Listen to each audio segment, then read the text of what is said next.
Quan, that right too. What would you do for some people? You gotta tell me.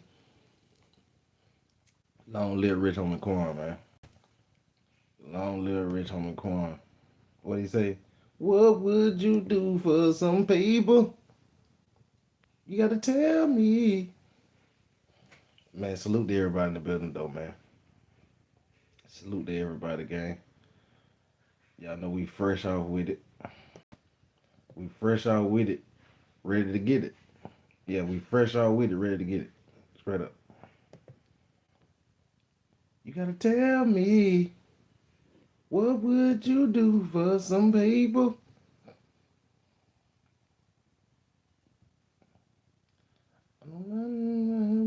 And do anything for that.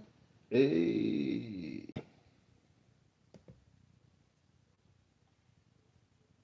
I was saying I was broke down bad with a pager. I was say he was broke down bad with a pager. I broke down bad with a pager.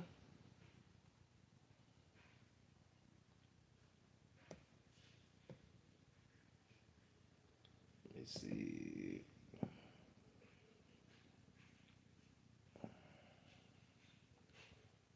What would you do for some paper? You gotta tell me.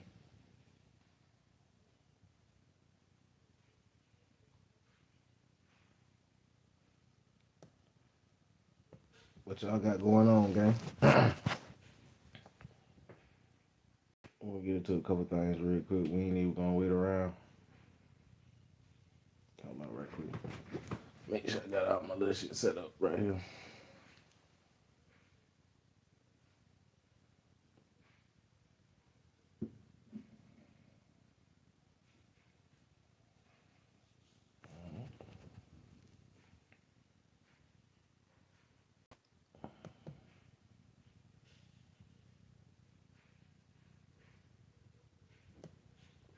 What would you do? What would you do? All right. We came to talk about that boy Pac, Karmelo Anthony, Nolan Wells, and Keefe D. A couple interviews he had did. But that boy Karmelo Anthony got him a new judge. Finna have him a new trial. How y'all feeling about the Karmelo Anthony situation? We got the Karmelo Anthony situation going on. We got the Nolan Wells situation, of course. We got the Tupac. I mean, it's just so much going on. They got so much. But first, let's get into Jeff Metcalf first. What he had to say. This is the hardest thing I ever had to endure. Let's get into what Jeff Metcalf had to say. Let's get to what he had to say today. Salute to everybody in the building too, though, gang. For real, for real. Let's get into what he had to say. Let's go. Will Kane Show. We begin with a Fox News alert. You're looking now at new courthouse sketches of Karmelo Anthony, who was in court today in an attempt to get a new murder trial. Anthony, of course, was convicted of murdering 17-year-old Austin Metcalf by stabbing him during a track meet in April 2025. He was sentenced to 35 years in prison. Today, a Texas judge ruled in favor of a defense motion to recuse trial judge John Roach from overseeing the appeals process. The defense has accused Judge Roach of not being impartial during the Anthony trial. They point to an interview he gave in June where Roach said he believed the trial was fair and defended the dismissal of 3 black prospective jurors. Oh, man. The defense played the entire 18-minute interview for the courtroom, and that included this key moment. Did the jury get it right? Yeah, they did. You know why? Because they were picked based upon the law. They listened to the facts that happened here in this very courtroom, and they got a verdict. And so that's the process. And Retired District Judge Michael Chitty has now been assigned to preside over the appeal. Outside the courtroom, dozens of Karmelo supporters, including one man in a full Black Panther uniform. And minutes after the recusal, they broke out in loud cheers.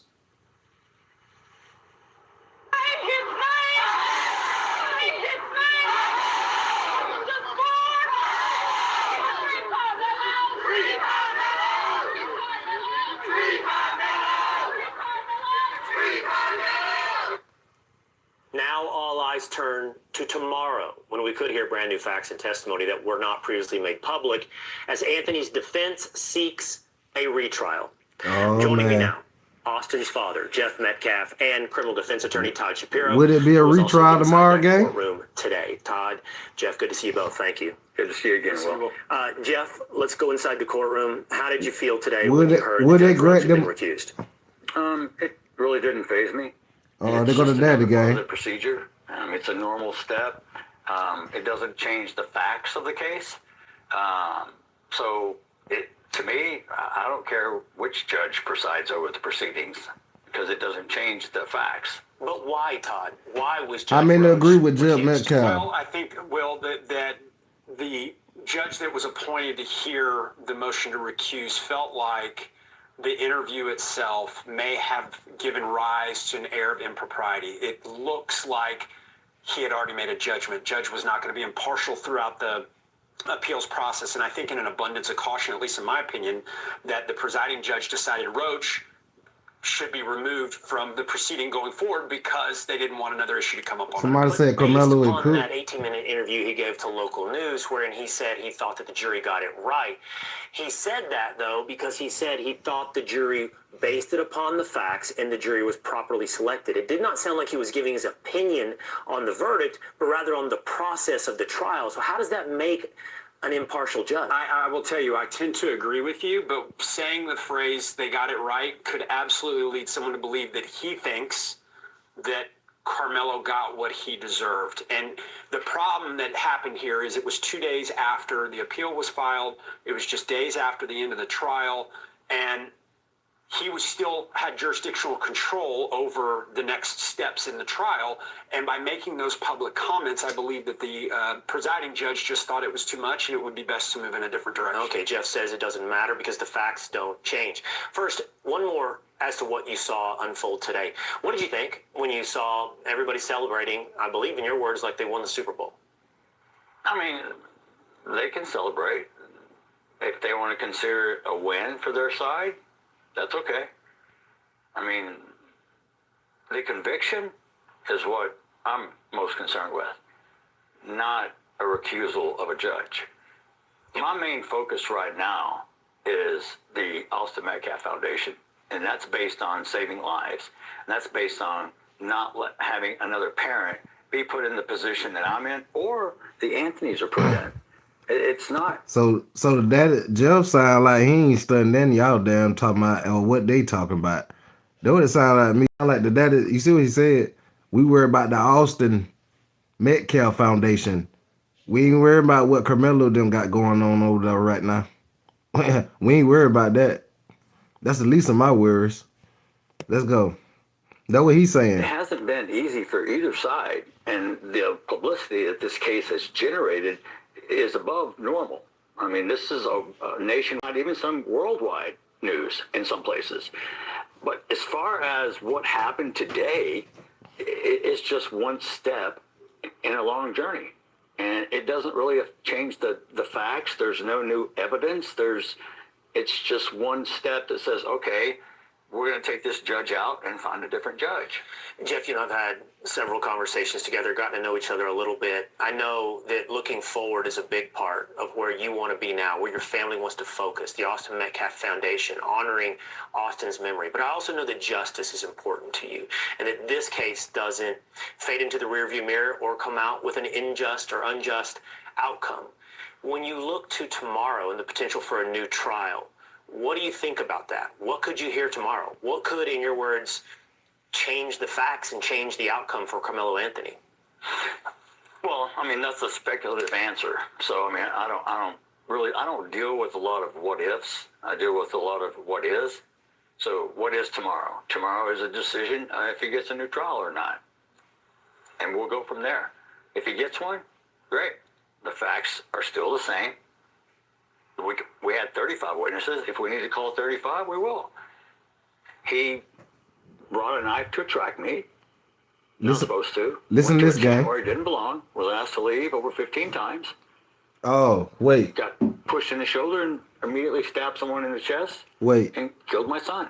Wait, That's wait. it in a nutshell. Wait. Did it happen like this, We can gang? Try Wait. to paint it whatever color you want to paint it. Did it happen like this? 35, we will. Let's hear him again. He brought a knife to a track meet. Not supposed to. Went to a tent where he didn't belong. Was asked to leave over 15 times. Got pushed in the shoulder and immediately stabbed someone in the chest and killed my son. That's it in a nutshell. We can try to paint it whatever color you want to paint it. It's not going to change the facts. No matter what judge is presiding, no matter what. How many people think it went like he said? How many people think it went just like Austin Metcalf just said? Put it in the chat. Let's go. Lawyer is presenting the case. The facts are the facts. And to that point, Todd, then the defense is looking for a new trial based upon what I can ascertain is two reasons. They want more access to the courtroom, presumably for supporters of Karmelo Anthony, and they want more background information, as laid out in these hearings, on Austin and Karmelo. Is any of this enough to get a new trial? To Jeff's point, one thing that is clear is we have the facts. We do have the facts, and I would assume that something explosive, a bombshell of some sort, has to be introduced from the defense standpoint to say, look, this would have made this trial patently different had it been in evidence. Whatever reason why it wasn't should be course corrected, and now let's go back to the trial court so it can all be fully presented, which seems like a strange argument considering 30 or 60 days ago you had a jury in the box, you had the lawyers, you had everybody prepared, so why was Y'all that smash evidence that not like brought button up for me. in the first trial? And it's got to be Hit that something sub button. substantial. It can't just be, I don't like the way that Roach, talked to me during the trial. That's not enough to get a new trial. There's got to be a structurally legal argument to be able to get a new trial. And then again, as Mr. Metcalf said, even if the judge does rule that there's a new trial, they still have to deal with the same facts. Still got to deal with the same evidence. So, Jeff, I'll ask you this last question at the risk of being speculative once again, or asking you to be speculative. What would it mean for you and for your family if, in fact, there was a new trial granted, to go through all of this again? Truthfully, Will, it's been the hardest thing I've ever had to go through in my life. Just losing my son. Alone. Just that, alone. It's the hardest thing I've ever had to endure. And I will tell you, there's no pain that a parent will ever feel that's deeper than this. So I wish this would never happen to anyone. I don't know. I know there's nothing I could have done different. But when you send your kid to school, you expect them to come home alive. Mine didn't. So how do we prevent this? How do we keep this from happening again? And that's, once again, that's the main reason I started the How many people? Foundation. How many people agree is to with be able to Jeff educate right now? about conflict resolution, de-escalation, impulse control, not only for young adults, even parents, because in today's world, with the moral decay of society, I've said before, teachers' job is to teach you, English, math, geography, social studies. They're not there to teach you morals, values. That's your parents' job, and it starts at home. And that's the biggest thing I see in today's world. One, there's not as many fathers in the household, and that contributes, I think, because you're looking at a single family that has to work and try to maintain raising a child. But some of the parents and some of the children aren't equipped with the skill sets to handle these split-second decisions that can put you in prison for a long time or put you in the cemetery. Well, Jeff, here's to hoping that you can focus on the Austin Metcalf Foundation going forward, and you don't have to relive this trial once again. We'll find out tomorrow. We'll begin the process of finding out tomorrow. We will be finding out tomorrow. Retrial of Carmelo Anthony. Will Jeff it be a Metcalf, retrial our thoughts and prayers are tomorrow? always with you, and we appreciate the time that you give We us. will be finding out tomorrow. Will it be a retrial, gang? Catch me and my co-host. We will be finding out. Will there be a retrial for Karmelo Anthony? This thing, they're launching it. It will be tomorrow. Will he get a retrial? Will he get a retrial? All right, let's hear from y'all favorite. Let's hear from y'all favorite. You know he had to speak on the Karmelo Anthony. Shout out to Stop 6 in the mix.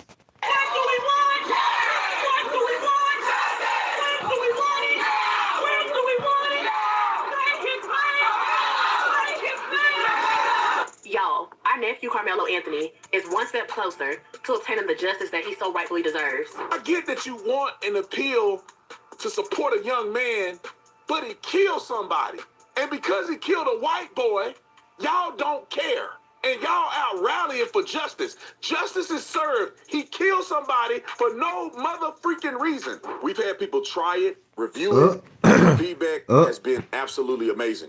Whether you choose guilty or not guilty, premium bourbon with flavor. We don't want no bourbon. We good. An update in this case, it appears that the judge that presided over the original case has recused himself. And what I will say is that I can't do nothing but be honest with you guys. Black people as a whole, like a group, not individuals. There's individuals that have always, in the history of this nation, have been individuals that have done incredible things, that have been incredible, smart, exceptional, changed the world. Y'all get the lights up for me, gang. Double tap that screen for me. As a group, we don't let 4 lights. Black people turn are the bit most up. dysfunctional group of people, the most ignorant group of people, the most anti-American group of people that I've ever seen.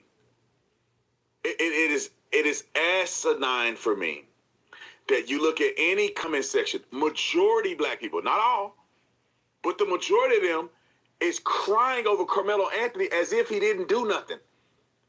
Now, I wouldn't say nothing if white folks had a white boy stab somebody to death and they all rallying and wearing purple and get justice for Tyson.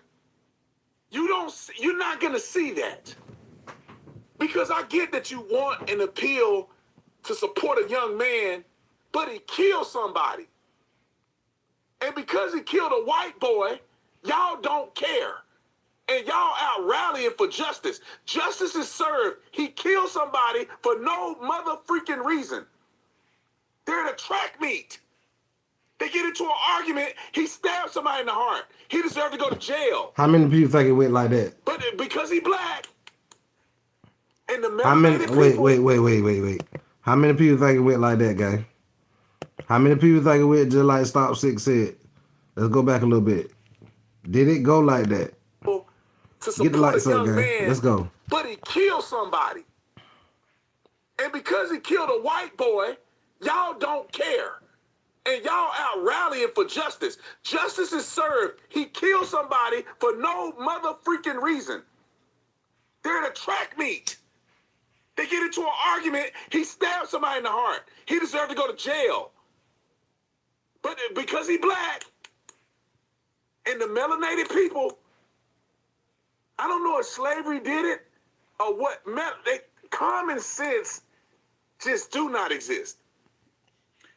Roll it.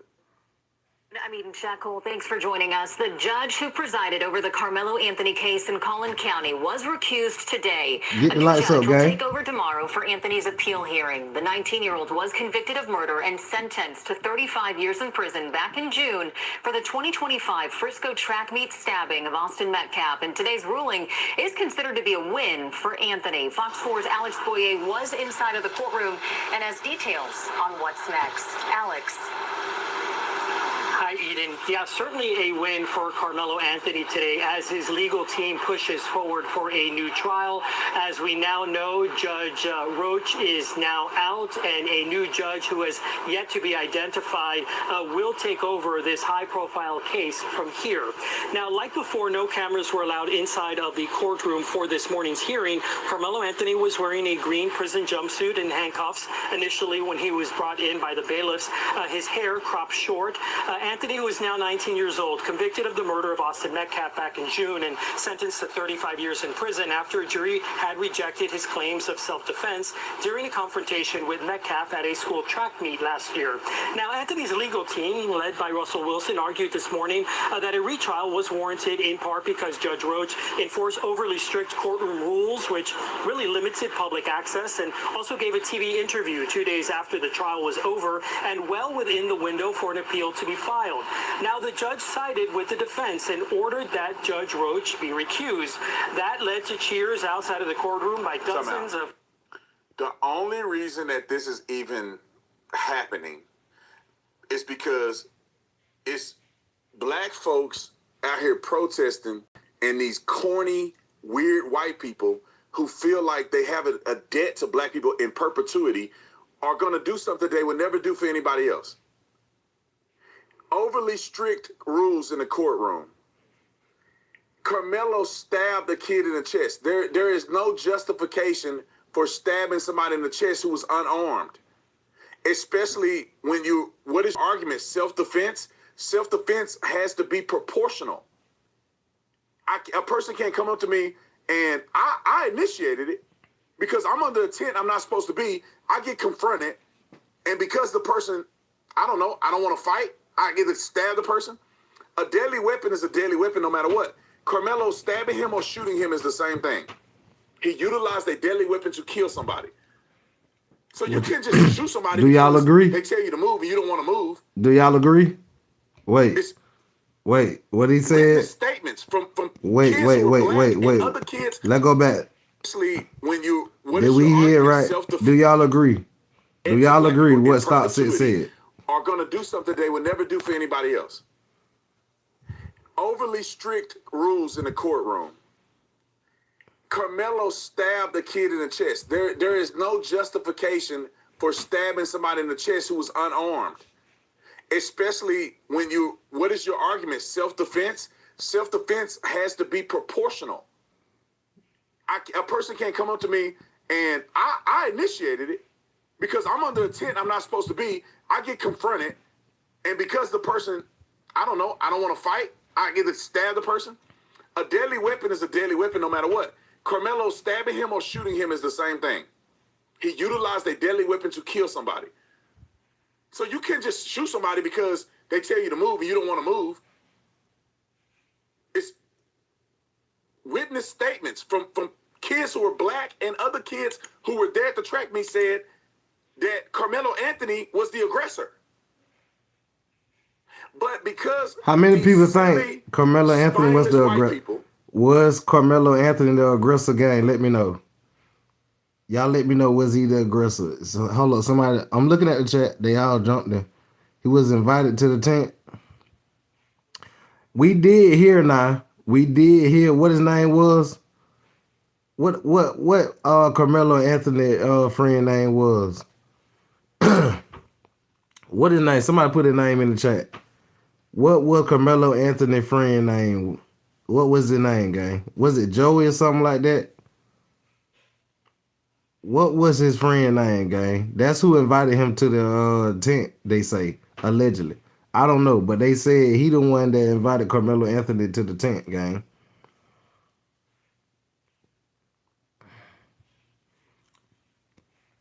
Whatever his name is. Eddie. Feel like Eddie. They gotta capitulate. Eddie. Appreciate that. Who that is? Lala. Eddie. Yeah, Eddie. I forgot. Yeah, Eddie. Eddie, are you okay? Because remember, they asked Eddie, did he know Carmelo Anthony? He had like he didn't even know who Carmelo Anthony was, and he was the one that invited Carmelo Anthony to the tent. And then, this is what I don't get. If he invited Carmelo Anthony to the tent, right, Why did you let them boys get into it? Why you ain't just say, if this true, Eddie, if this true, why you ain't just say, nah, I invited bro over here to the tent. I told bro to come over here. What y'all boy talking about? If it went like this, if them boy came over there and say, hey, what you doing up on our tent? Eddie should have stood his ass up and said, hey, nah, bro, that my people. I told bro to come over there, bit. Why didn't he do that? I'm just being honest. If it went like that, I would. Y'all gotta remember, y'all. I wasn't at no track meet and would not catch me at no track meet unless my child or something doing something at a track meet or something. But me chilling and going to see other people just run and no, Savage would not be there. But let's go though. To black fake suffrage that they allow foolery to happen. If the boy in the race to me don't matter. You stab somebody in the chest at a track meet, you shouldn't have had a knife, and you cannot justify a use of disproportionate amount of force, and you can't justify acting as if you needed to do self-defense. Hey, what that dude said? What that dude said on ATL? Won't catch me in a place like that, sir. Y'all remember the movie ATL with T.I.? When he was asking Ed Squad, it was you from the other side of town. He said, no, you want to catch me in a place like that, sir? No, you want to catch me at a track meet. Straight up, get the lights up. Let's go. You go to jail. You get time in jail. You kill somebody's kid. That's race aside. When you add race into it, you add ignorance into it. Because now the person who should be going to jail for killing the person for no real reason got this going on. Roll the clip. Carmelo Anthony supporters who listened into the proceedings from an overflow courtroom and then marched and chanted outside here in the parking lot. I spoke with Pastor Freddie Haynes about the outcome. Remain hopeful and prayerful that justice is indeed served. We are not insensitive to the fact that a life was lost, but we also don't believe that two lives should be lost through injustice. I'm blessed to have the family to want me to serve as kind of a pastor to pray for them, and he's paying a price right now. A life was lost, and so he is paying a price. I don't think that should go without being stated. So Metcalf's family, who of course was also in the courtroom today, appeared stunned and obviously disappointed by the ruling. They did not have any comment as they left the courtroom. Now keep in mind that this is just step one. Tomorrow, the new judge, who again has not yet been identified, will ultimately hear arguments from Anthony's same legal team, who is here today asking for a new trial, raising constitutional and legal challenges to the original trial. I, of course, will be here for that hearing as well. Like I said, they out here doing this, but they won't do nothing when other young black men are killing each other, and they're not getting justice either. That's the part that bothers me, is the selective outrage and the selective support. Young black men are laying dead in the streets every weekend, and nobody's snitching, and their family don't have any justice. They just got killed, and nobody cares. And black people don't rally together and get on the doorsteps and wear all purple for anybody else. They only know how to support people that they believe had racial animus involved. And they're too stupid to understand if it's racial or not. So just because he's white, and people get mad at me and they go, Bernie, you do. No, I love good, smart black people. But the dumb ends irritate me. I can't stand black people like this. I can't stand the pure ignorance. Look at what they doing. Roll it.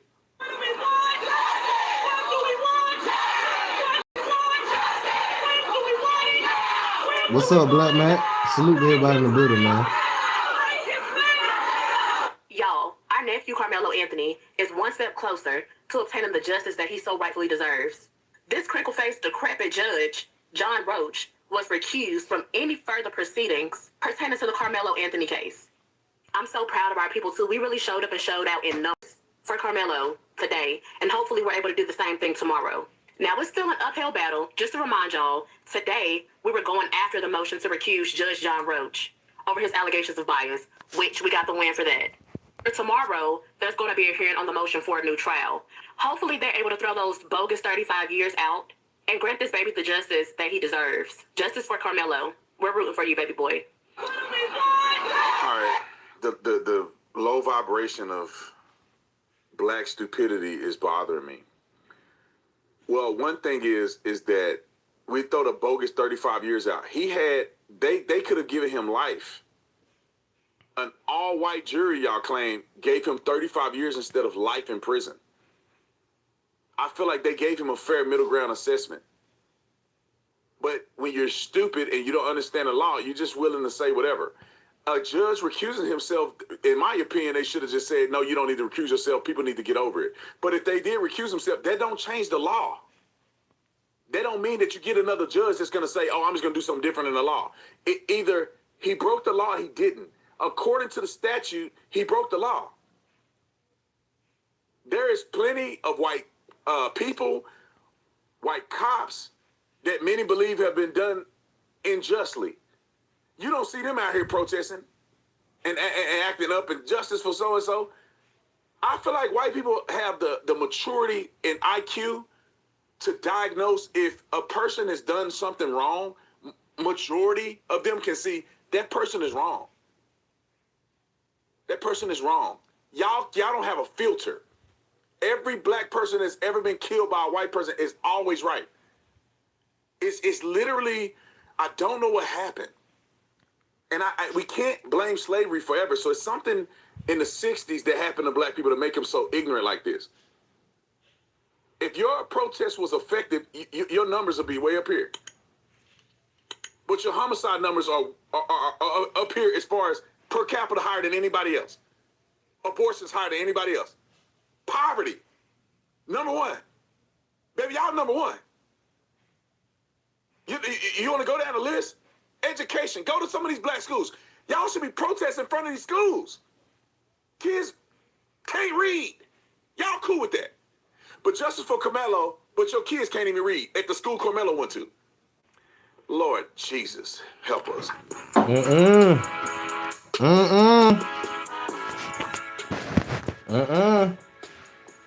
We ain't gonna end it like that. We ain't gonna end it like that. No, sir. We ain't gonna end it like that. No, sir. We need more. We need more. We need more. Let's go. We ain't even gonna end. We ain't gonna end it like that. No. We need more from what the name is. I got the whole thing. I thought I pulled up the whole thing. I got the whole thing though. I thought I pulled up the whole thing, to be honest with you. Yeah, I thought I pulled the whole thing up. My fault.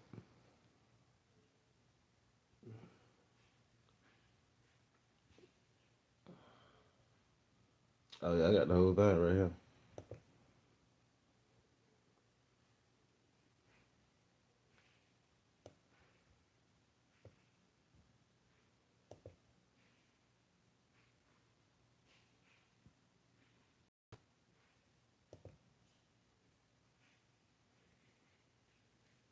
Let's watch this one right here, guy. My fault. Let's watch this one right here.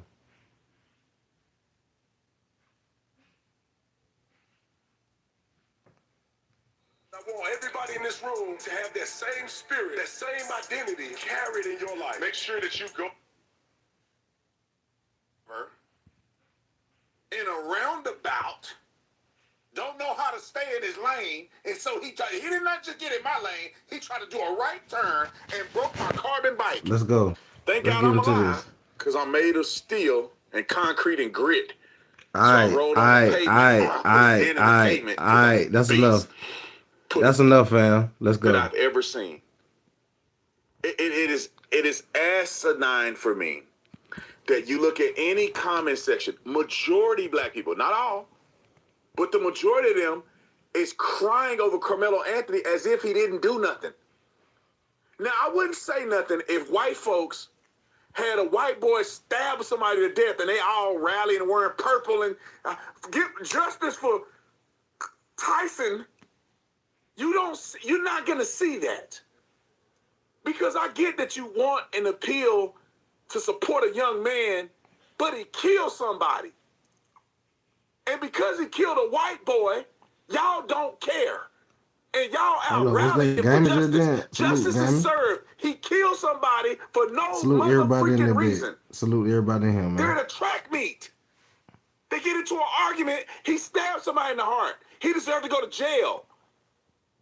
But because he black and the melanated people, I don't know if slavery did it or what.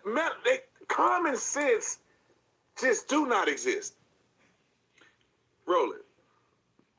Shaq Cole, thanks for joining us. The judge who presided over the Karmelo Anthony case in Collin County was recused today. A new judge will take over tomorrow for Anthony's appeal hearing. The 19-year-old was convicted of murder and sentenced to 35 years in prison back in June for the 2025 Frisco track meet stabbing of Austin Metcalf. And today's ruling is considered to be a win for Anthony. Fox 4's Alex Boyer was inside of the courtroom and has details on what's next. Alex. Hi, Eden. Yeah, certainly a win for Karmelo Anthony today as his legal team pushes forward for a new trial. As we now know, Judge Roach is now out, and a new judge who has yet to be identified will take over this high-profile case from here. Now, like before, no cameras were allowed inside of the courtroom for this morning's hearing. Karmelo Anthony was wearing a green prison jumpsuit and handcuffs initially when he was brought in by the bailiffs. His hair cropped short. Anthony, who is now 19 years old, convicted of the murder of Austin Metcalf back in June and sentenced to 35 years in prison after a jury had rejected his claims of self-defense during a confrontation with Metcalf at a school track meet last year. Now, Anthony's legal team, led by Russell Wilson, argued this morning that a retrial was warranted in part because Judge Roach enforced overly strict courtroom rules, which really limited public access, and also gave a TV interview 2 days after the trial was over and well within the window for an appeal to be filed. Now, the judge sided with the defense and ordered that Judge Roach be recused. That led to cheers outside of the courtroom by dozens of... The only reason that this is even happening is because it's black folks out here protesting and these corny, weird white people who feel like they have a debt to black people in perpetuity are going to do something they would never do for anybody else. Overly strict rules in the courtroom. Karmelo stabbed the kid in the chest. There is no justification for stabbing somebody in the chest who was unarmed. Especially when what is your argument? Self-defense? Self-defense has to be proportional. A person can't come up to me and I initiated it because I'm under a tent I'm not supposed to be. I get confronted, and because the person... Let's get to 100 likes, man. We at 29. Let's go. A deadly weapon is a deadly weapon no matter what. Karmelo stabbing him or shooting him is the same thing. He utilized a deadly weapon to kill somebody. So you can't just shoot somebody because they tell you to move and you don't want to move. It's witness statements from kids who were black and other kids who were there at the track meet said that Karmelo Anthony was the aggressor. But because these silly, spineless white people feel like that they got to capitulate to black fake suffrage, that they allow foolery to happen. If the boy in the race, to me, don't matter. You stab somebody in the chest at a track meet, you shouldn't have had a knife, and you cannot justify a use of disproportionate amount of force, and you can't justify acting as if you needed to do self-defend.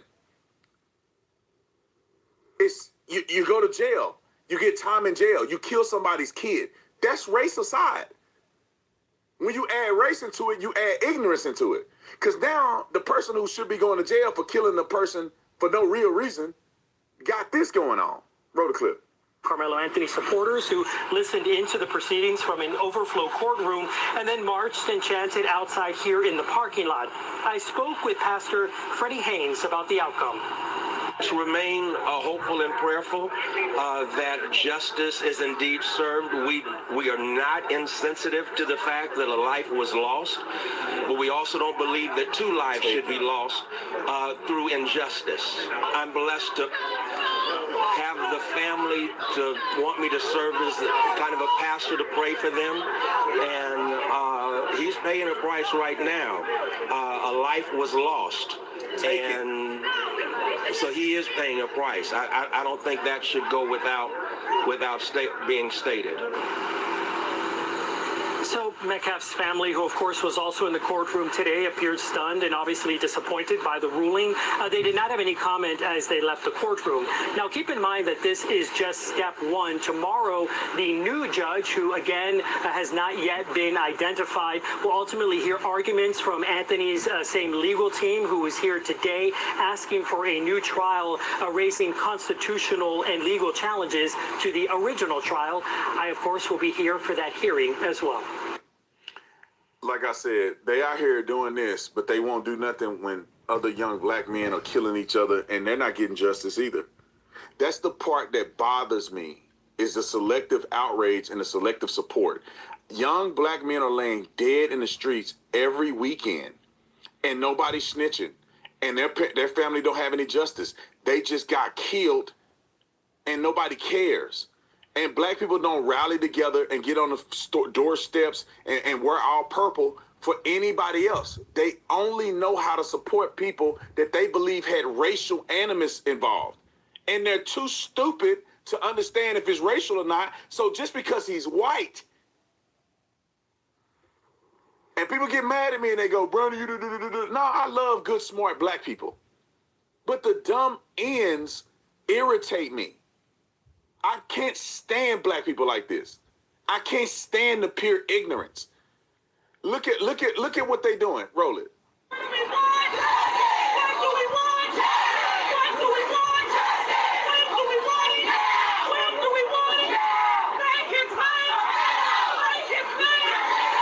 Y'all, our nephew Karmelo Anthony is one step closer to obtaining the justice that he so rightfully deserves.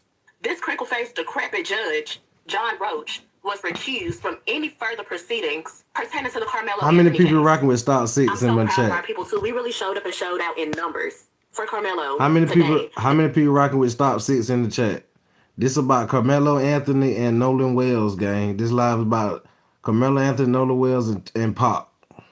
That's crazy, ain't it? Karmelo Anthony, Nolan Wells, Pop.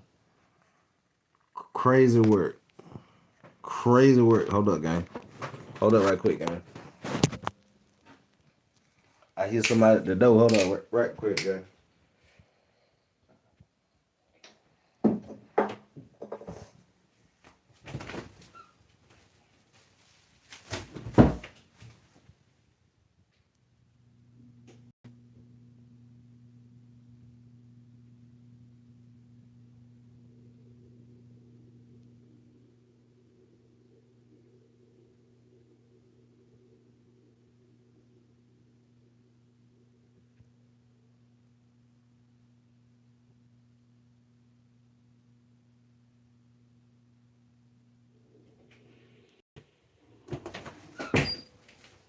Y'all get along in the chat now. Y'all get along in the chat. What they say? Y'all get along in the chat. Get along. Get on. And hopefully we're able to do the same thing tomorrow. Now it's still an uphill battle. Just to remind y'all. Let's go, gang. Today, We finna climb into it. We got the Nolan Well news inside this one too. Over his allegations of bias. Everything in one. Then it's another Nolan Well video. Motion for a new trial. Then we're gonna get into a Tupac. Throw those bogus 35 years out and grant this baby the justice that he deserves. Justice for Karmelo. We're rooting for you, baby boy. All right. The low vibration of black stupidity is bothering me. Well, one thing is that we throw the bogus 35 years out. He had gang. Give me to 100. Give me to 100 likes, gang. Jury, y'all claim gave him 35 years. We only had 38 likes. Everybody double tap y'all screen right quick. They gave him a fair middle ground assessment. But when you're stupid and you don't understand the law, you're just willing to say whatever. a judge recusing himself, in my opinion, they should have just said, no, you don't need to recuse yourself. People need to get over it. But if they did recuse himself, that don't change the law. That don't mean that you get another judge that's going to say, oh, I'm just going to do something different in the law. Either he broke the law or he didn't. According to the statute, he broke the law. There is plenty of white people, white cops, that many believe have been done unjustly. You don't see them out here protesting and acting up in justice for so-and-so. I feel like white people have the maturity and IQ to diagnose if a person has done something wrong. Majority of them can see that person is wrong. That person is wrong. Y'all don't have a filter. Every black person that's ever been killed by a white person is always right. It's literally, I don't know what happened. And we can't blame slavery forever. So it's something in the 60s that happened to black people to make them so ignorant like this. If your protest was effective, your numbers will be way up here. But your homicide numbers are up here as far as per capita higher than anybody else. Abortions higher than anybody else. Poverty, number one. Baby, y'all number one. You want to go down the list? Education. Go to some of these black schools. Y'all should be protesting in front of these schools. Kids can't read. Y'all cool with that. But justice for Karmelo, but your kids can't even read at the school Karmelo went to. Is y'all rocking with Stop Six? Help us. All right, roll the clip. Is y'all rocking with Stop Six right now? This is moving. Let's get to 100 likes. We at 51, gang. Let me turn the bit up. What are super chats? What are gifts? Light that bit up, gang. We in here. Or light that bit up. It's Saturday. Nolan Wells on his birthday.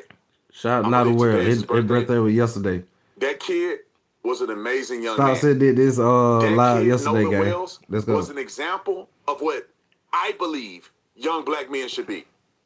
Blameless, great reputation, doing what he's supposed to do in school, and not buying into the racist, ridiculous rhetoric. He had friends who were black. He had friends who were white. He went around this group, that group, no issues. The young man was beloved by everybody. It's an example of black excellence. But instead, they're not going to talk much about who he was and what he did and what he accomplished. It's about these white boys doing something. And now we've got so much evidence that the ones that they accused had nothing to do with it, but they still pushing it. They still, justice for Nolan, but y'all don't even know what Nolan lived like. Y'all don't even know what Nolan stood for. Y'all don't even care. You just care that a white kid could have possibly killed Nolan, and y'all running with that because you have no future. How y'all think Nolan would live, gang? You have no future, so you waddle in slavery and victimhood.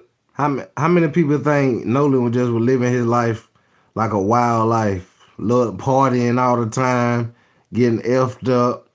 I'm talking about getting effed up. I'm talking about bottle after bottle, motto after motto. How many people think Nolan was living a wild, fast life?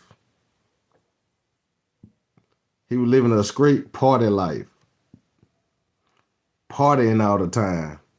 Partying. I'm just asking, gang. I'm just asking y'all, gang. I'm asking y'all. And it's annoying. It's called black fatigue. Good black people got to suffer under the pressure of you ignorant folk. Let's move to the next story. Roll it. Let's go, gang. Loved ones of Nolan Wells are uniting with faith leaders and supporters on what would have been his 19th birthday. Instead of a celebration, a national prayer rally is happening just outside of Biloxi, Mississippi tonight. DeKalb County's New Birth Missionary Baptist Church pastor, Dr. Jamal Bryant, is set to deliver a keynote address. Tonight's rally is going to serve as a moment of prayer and as a national call to action in the death of Nolan Wells, who vanished on Horn Island while enjoying the July 4th holiday with friends. His body was found 2 days later, and just last week at the National Association of Black Journalists Conference, Wells's family renewed their call for justice. Many parents out there, you still have your children. You still can hug them. You still can call them. You still can celebrate their life with them. I wish that we lived in a world where I can see a mother who's mourning the loss of her son, and I can see other black men around her, and these black men are doing what's right.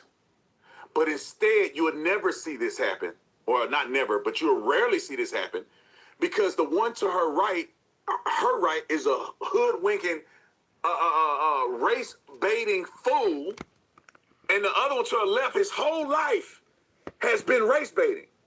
His whole life, his whole professional life, even when he was fat and stupid and race. How many people think Al Sharpton is a race baiter?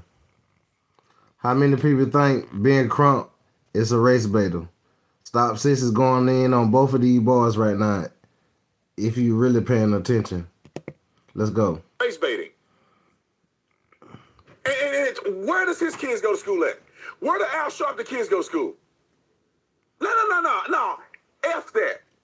Y'all want to be so, I'm with the black. Where do his kids go to school? I bet it ain't an HBCU. I bet they ain't live in a black neighborhood. How much you want to bet? Now, I'm saying that to say, I wish that real black men could rally around them.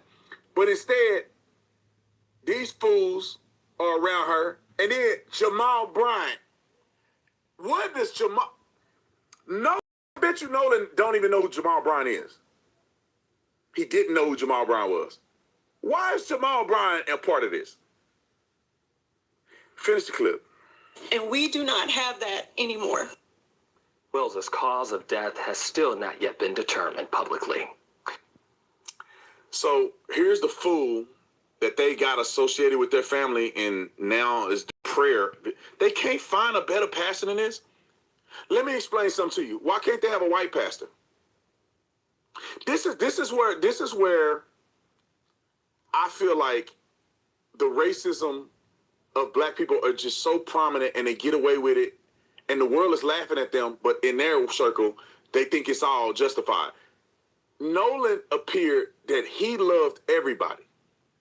Nolan's best friends were white. Based on all the pictures I've seen, most of his friends are the ones he hung out with and seemed to be closest with, from what I've been told, were these white boys. So in his death, why can't it be a mixed, unified funeral service? But they got only black people up there. They went to a white church, but the white people didn't get up there and do nothing. They didn't get up there and do the eulogy. And then you got the prayer thing. Jamal Bryant, there's many pastors in this country that could do a better job and is blameless than this fraudulent Jamal Bryant, a celebrity pastor. Why can't a white person do it? Because they're racist. They'll never have a white person represent anything regarding their family, even though that didn't appear to be Nolan's perspective. Honor that boy. And then y'all putting these, Lord, I want to just cuss. Listen to this fool, Jamal Bryant. You tell me, does he sound like a reasonable pastor? Before we get there, let me add the fact that he cheated on his wife. He finna get in here and talk about black women. Cheat on your wife, got outside babies, was a failed pastor at Empowerment Temple, and now he's over here with Eddie Long Church. Eddie Long was diddling boys, allegedly. He settled with them. They got pictures of Eddie Long in the bathroom in his underwear. How they get a picture of him in his underwear if he not sending to little boys, grooming them at his church? Disgraced, he dies, and then Jamal Bryant takes over his church. It's a bunch of foolery. And black folks run into the hills to go to Jamal Bryant's church. That fool, after he cheated on his wife, that black queen you talking about, what did he do? He did a sermon and said, "I'm still the man." That's your humility. You don't man, sit down as a pastor. My bad, Lord. You come back and Lord, say, "I'm still the man." Lord, forgive me. Hold up, wait. This is what the black community is representing. Lord, the black community. Lord, forgive me. Lord, forgive me. Wait, what he said? I was saying. Wait, what he said? Eddie Long Church. Eddie Long was diddling boys. What he said? Allegedly. Somebody clip that. Settled with him. Somebody clip that for me. Wait. Got pictures somebody clip it when it come up. Eddie Long in the bathroom somebody clip it and send it to me. His underwear. How they get a picture of him in his underwear if he not sending to little boys grooming them in his church? I want y'all Disgrace, to clip it for me. He dies, and then Jamal Bryant takes over his church. It's a bunch of foolery. And black folks running to the hills to go to Jamal Brown's church.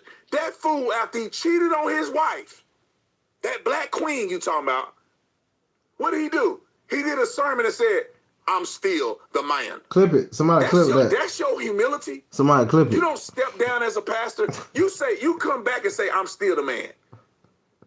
This is what the black community is representing the black community. Not all of us, but I would say most people think this fool is like a normal person. Roll the clip. It's a long time for no answers. They should be, it should be cakes and candles and jokes and you go, man, you're getting up there, you're going to catch up with me. That's not happening today. But you are celebrating his life. Yeah, I'm on my way to Biloxi to stand with Nolan and the larger community. On this day, he should be eating cake, should be arguing with his parents that now he's grown at 19 and should be able to come in whenever he wants. And his cell phone should be. And yet we're having a moment of reflection. What is ironic, Don, is that it happened on the same weekend that America celebrated his 250th birthday. And so it's a pregnant pause for our community. As much as we think that we've made strides, we're making the electric slide backwards. Mississippi is also the same ground that killed Medgar Evers and Emmett Till. And we add now to that list. Emmett Till, 70 years ago. Was he killed in Biloxi? Was he killed in Ocean Springs?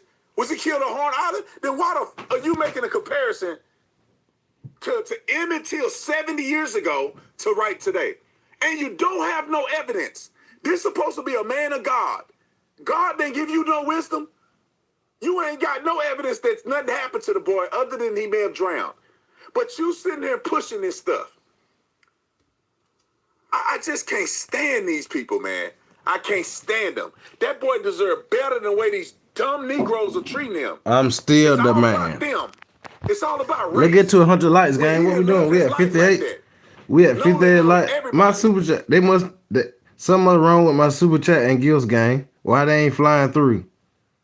I ain't that crazy. Oh, y'all must get paid tomorrow. Today Thursday, y'all get paid tomorrow, don't it? Yeah, I know some of y'all got that stash in that damn. Come on, man. Stop playing. Let's go. Everybody love Nolan, but you dumb Negroes are making it about race, as if Nolan only belonged to y'all. And then y'all out here cheating on y'all wives and stuff. Ain't even a real pastor. Got that? You listen to his sermon. He talking about politics. He ain't preaching nothing that got to do with the Bible. Out there just giving sermonettes. I don't know how black people fall for that. We used to be in the church, grandma with that big old Bible under her arm, praying every day. Now you got these ignorant fools. Reverend Jackson ain't did a sermon since 40 years ago. Who? Come on, man. Play the clip. Nolan Wells. And so it's really a sobering day for all of us. Mm-hmm. Have you spoken to the family? I have. I was with them last weekend here in Atlanta. And Don, I was dizzied. I don't know what rock I was under. I didn't even realize that Nolan has 5 siblings. And we've not taken a moment to think about he has 2 under him who are now back in school. What is the weight of that? Of sitting in the cafeteria, riding on the bus, sitting in classrooms, knowing that your big brother should be picking you up after school. In a white community. Hold up. Wait. In a white community. Wait.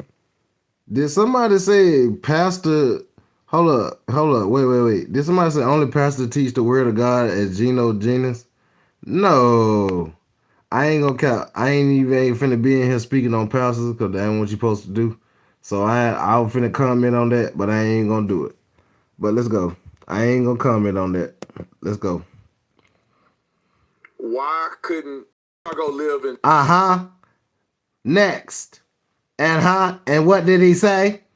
Let me chill out. Jackson or somewhere where I'm all sorry, black people Lord. live I'm sorry. Forgive me. Why Lord. y'all living in a white community, but yet you acting like white people so dangerous that you got to tell your kids, them have a conversation with them moving in spaces where people don't look like me. Why you living in spaces where people don't look like you? Oh, because the education is good there. Oh, because it's safe there. I can't go. Keep going. And so it is not just the mother who has been vilified, the father who has been ignored, but also his siblings who are grieving. All right, next clip. And again, this is not, and I just want to be very clear about this. This is more about the folks who are advising these young men to go out on television and give interviews. And then to one of them saying that, that Nolan Wells' mom, Christine Wansley Wells, blasted them somehow. Time out. Y'all wait. I'm going to show you the text message. And you tell me what the conversation between Christine Wells and Warren Hudson Okay, was. y'all. You tell me if this makes sense. We finna. I want y'all to judge between these text messages. Let's look at these text messages between Nolan mom and the friends. It's finna come up. Let's go. Pay attention. If y'all see anything weird, point it out in the chat. Let's go. Don Lemon can interview and talk to people and do his own research like I did. Why is he out saying this stupid stuff?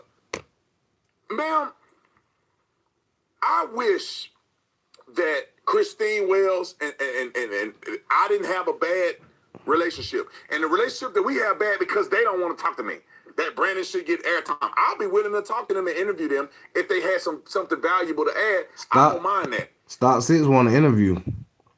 Yeah. Stop 6 want to interview. Yeah. That'll be crazy. They're gonna be doing numbers. I ain't gonna cap. That bad boy gonna do numbers. You do an interview with Nolan them parents, boy, that bad boy gonna go through the roof. No cap. You think your interview been going through the roof, Stop 6. You do an interview with Nolan Wells parents. Oh man. Let's go though. They don't want to talk to me because I'm battling against their narrative that they pushing and trying to make this about race. Why did you put the picture of these boys out there acting like they killed him? When in the text message I'm about to show, you didn't seem to think they killed him when you were texting them. You didn't think that they were some racist white boys when you were communicating with them, and they were communicating back. If you're communicating with the boys, why are you putting out fake information? I'm tired of being nice to these people. You putting out fake information, and people that got arrested for wanting to kill them. You could have got out at any time and got off your narrow behind and said, these boys have had nothing to do with it. These were his friends. Let off of them. This ain't about race. Let's find out what happened to my son. But get off his friends. But instead, they on TV, they ain't his friends. Wait till you see these text messages between him and Warren. And there's more. Why you come out in the public and do this and get them threatened that somebody people trying to kill them? Why would you do that? Roll the clip. On social media by putting pictures out there. I just don't, where have we gotten to that you are demonizing in some way or criticizing a grieving mother and the lawyers, I guess, treating her as if she... It is really just on brand for what America does. America. The Honorable Elijah Muhammad said the most unprotected species on the planet is the black woman. Oh, really? And so for her nursing credentials to now be put into question, her character when she is not on trial. With nursing credentials put on, if one person made a complaint, shut the front door. Ashley, what's her name? Warren's mother. Ashley Cole. I want to call her Christine Cole or something. Ashley Cole. Ashley, I'm sorry. But they got all kinds of people asking to oust her. You're talking hundreds and hundreds and hundreds of messages. They claim Christine Wells got one. Her credentials are up for grabs or whatever being complained on. I don't think nobody's saying anything. Her own words. When you are practicing medicine in a heavily white community and you come on television and you say, well, I got to have conversations with my kids about moving in spaces with people that don't look like them. And I want to say something to my mom, especially my black moms.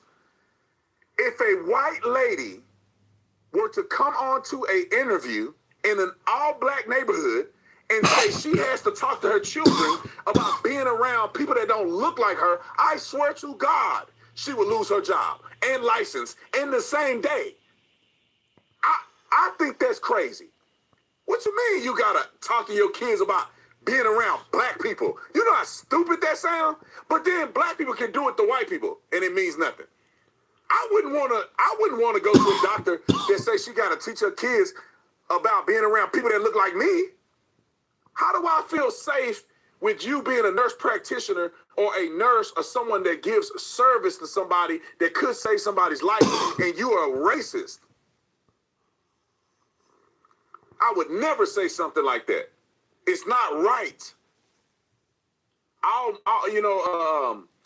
Mourning the death of your son aside, but you still don't get to come out and ruin other people's lives. That's not fair either. My oldest son, my kid, they got friends that are white.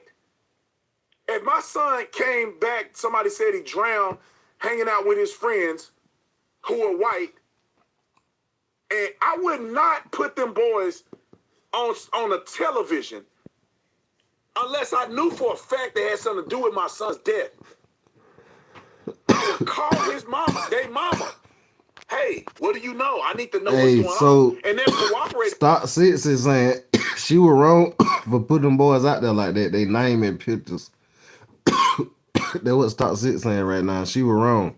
That's what he's saying. He feel like the mama was wrong for doing that. With me, I'm not gonna put her kids out there. How many people feel like Nolan Wells' mama was wrong for that? Let me know, gang. When I don't have no evidence that they did nothing to my boy. Because my boy gone, they don't mean that they kids got to be taken through the mud if they didn't do nothing. That's reasonable. Let them finish. Let them finish. I'm hot today. Let them finish. 5 days out, no subpoena, no person of interest. Nobody is brought in. You have an autopsy with a missing stomach and a missing throat.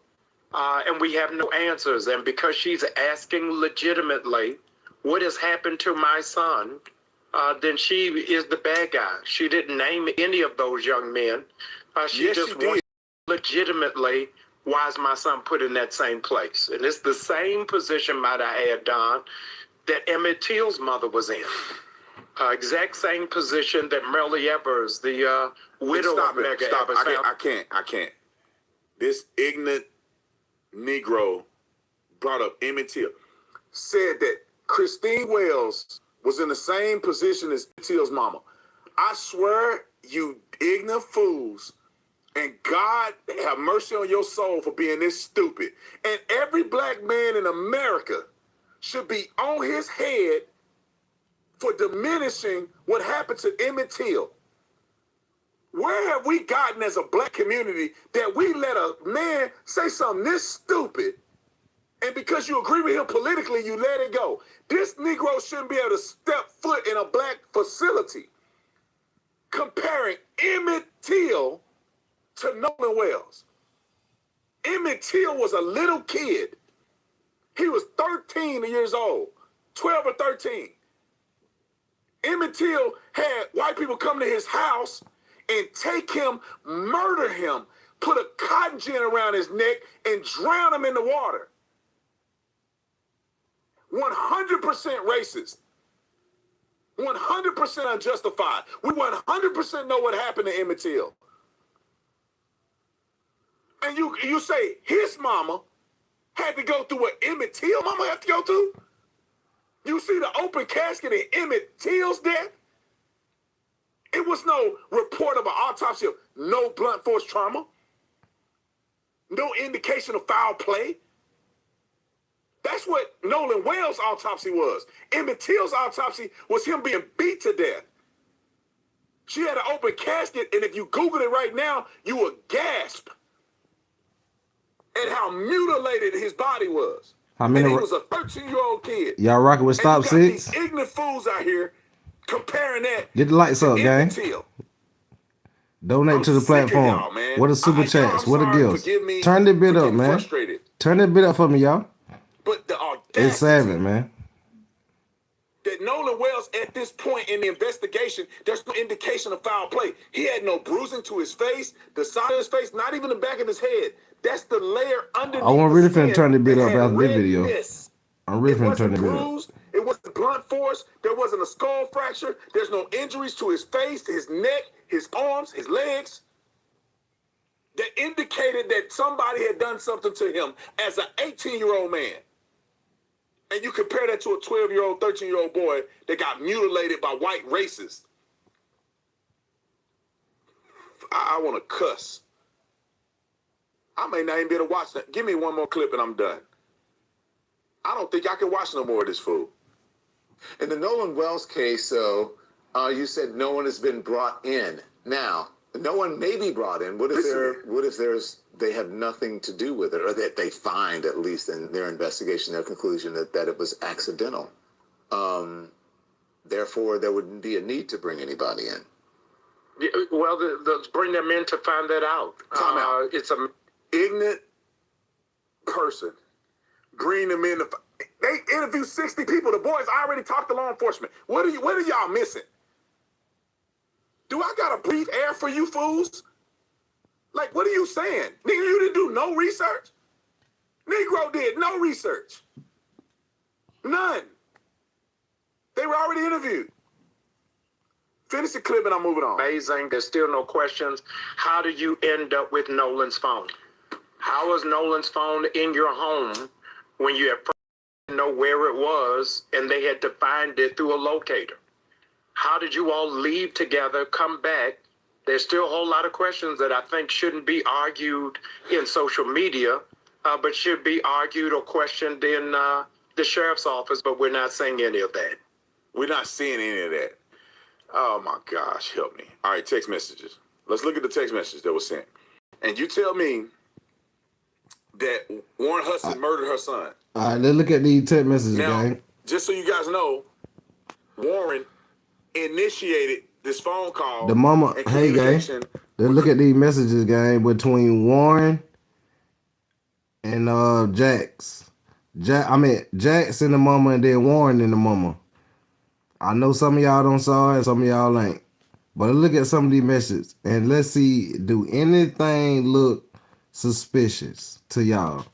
Let's go, gang. With Christine Wells. He called her the night that Nolan did not come back like they expected. He asked her, is it okay if I call the Coast Guard?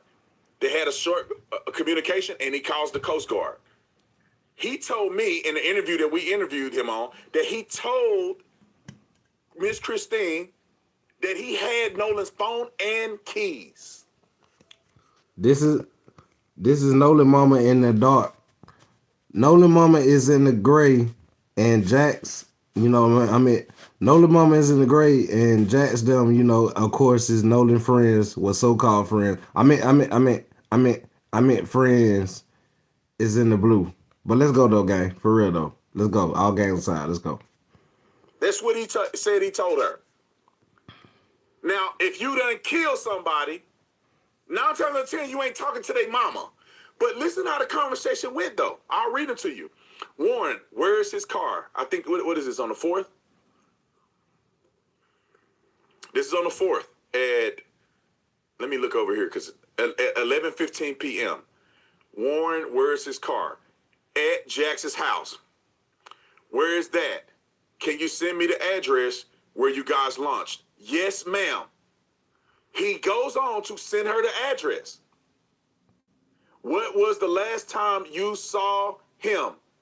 He said 3 p.m. and sent her to actual location. That don't seem like somebody that's trying to obstruct or hide something. What happens next? What was he wearing? Black shorts and sunglasses. Now, in the interview, he told me that he thought they were black. We see now that it's blue. He said he thought it was black shorts. All right, gang. Can you call, I guess this, the lady at DMR. He says, on the phone with Coast Guard now. I will after, yes, ma'am. Mm-hmm. They're communicating.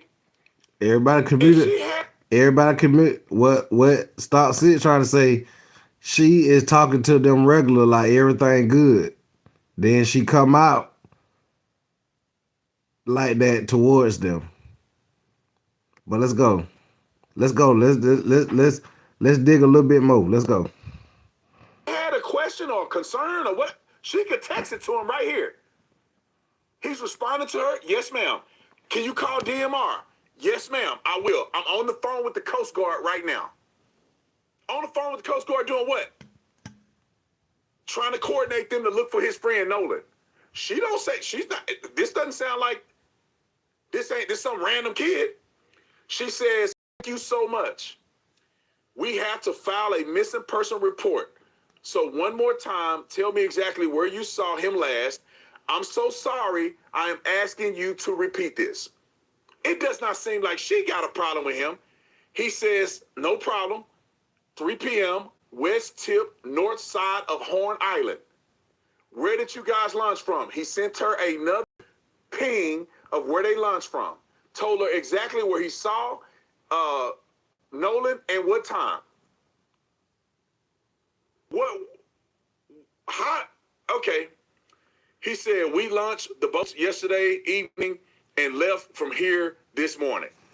Hey, hold up, wait. Does this sound like a kid Wait. trying to cover up a murder? Hey, hold up, wait. I just seen somebody say what his name was. Taco. Say sounds like she had suspicion to ask him twice.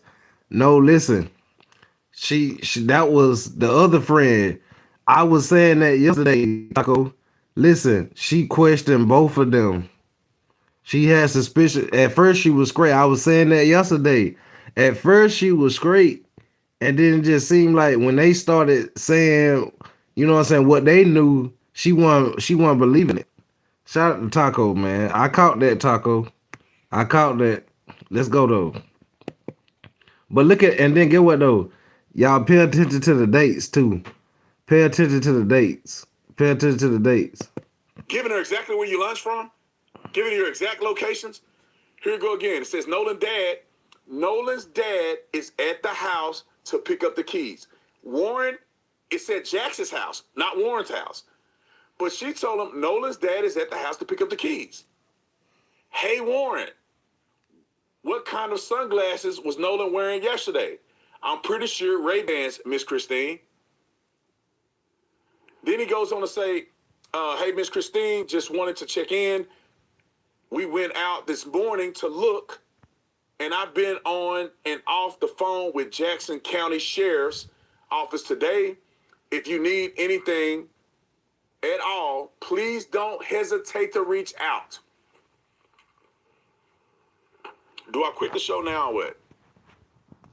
All right. What are we talking about? Okay, but what she say? When they're having this conversation on the 5th, the 4th and the 5th. Wait. But what is she saying? Wait.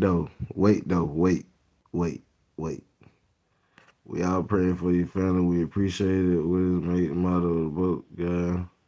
Nolan went on. July 5th. That was at 8:35. So as she texts them, what is the make and model of your boat? This is the month. Remember, this is the mama. July the 5th. After remember, it happened July the 4th. He went missing July the 4th game. This is July the 5th. It was at 8:35 p.m. She was asking about what's the make and model of the boat. And then they responded back right after that what they asked, but she didn't respond until the next day at 1:37. Do y'all see that? Why didn't she respond right after? Look at the time. July 5th, 8:35 p.m. Why she didn't respond like right after? I'm just saying, why she respond the next? It was the next day, and I'm talking about afternoon. She was like, "Hey Warren, can you collect any of the Nolan items left at Jack's house?" She didn't respond to that after that. But let's keep going. There's more. Let's go though. That in the media, Oh, these boys didn't even care about him. These boys didn't go searching for him. These boys deleted stuff out his phone. These boys did all this other stuff. These boys didn't kill him. But the communication on the back end looks like this until Benjamin Crump gets involved. Okay, let me continue. She says, thank you. We are all praying for your family. We appreciate it. What is the make? Go back. What is the make and model of boat you guys were on? What does he do, y'all? He says, Nolan went out on the 22 Trident offshore. I was on the 24 Tide Line on the way out. We were on separate boats. I went back on the Trident. DMR and the sheriff's office have all this information also. Then why you get out there and get on there and put a picture of all these boys on the boat? They were last seen with them. He said he didn't even ride on the boat with Nolan. Hold up, gang. Okay, after that, did they just call her after? I'm asking, did they just call her after that? After she said that? Because after that, we just see Monday, July 20th at 8:51. So did they ain't talk to her no more after that or what? I mean, or text. It was straight phone calls after this. It had to be. It had to be straight phone calls after this from the 6th to the damn 20th. I'm just saying that's a big damn gap from the 6th to the 20th like that. And you know what I'm saying, your homeboy gone. And you ain't checking on his mama every day. And the only time you sent a message like this was on July the 20th. I ain't saying them boy did, man. I'm just saying. It's a lot to read, so let me try to read this real quick. He Shit says, just hey, crazy. Warren, can you collect any of Nolan's items left at Jax's house?